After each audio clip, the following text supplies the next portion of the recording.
So the mid to late 80s were a creative time for me. I recorded as many songs as I could while I could. Rod had this piece of collage artwork that I just loved, and on it, it read Windows, so I called our little recording projects Chris Taylor and Windows. It eventually turned into a live band, and we brought in friend and guitar player Brian Slagle. I mean, I had all these delusions of grandeur, but really, it was a youth pastor and two young dudes in the church. I wasn't fooling anyone but myself. We had a built-in church audience. We played shows around town, local outdoor places and that kind of thing.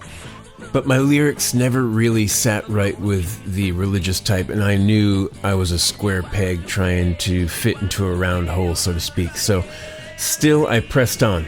Band members came and went, but the name Windows remained intact until one fine day, I think it was 1989 or 1990, I met up with this young drummer who was a friend of a friend, and his name was Chris Dodds, and he was looking to be in a band, so we got together, hung out for a while, we stayed up all night long, we were playing records and talking about bands we loved, and without ever hearing him play, I said, well, consider yourself in the band. So it was quite amusing, and the way he looked at me like, what? It just began a lifelong friendship to this very day.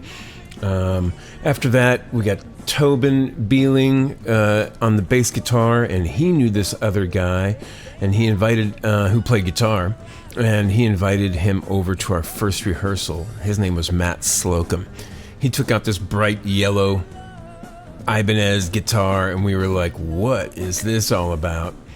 And the minute he started playing, I knew there was just something quite special with him. After that rehearsal, everything felt different. A few weeks later, we set up in this 2-track recording shed in New Braunfels, Texas, and we recorded all our songs live in that little makeshift studio. No fixes, no overdubs, no real producer, no real production. This became our first manufactured cassette tape. Thank you, Tobin Beeling, for that.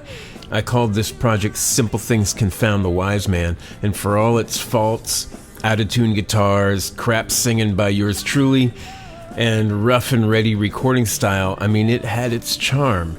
And we started playing live quite a bit more, and we were getting better and better, but there was just something still nagging me about this band name. I wanted to be in a real band, not Chris Taylor and his backing band. Where do we go from here?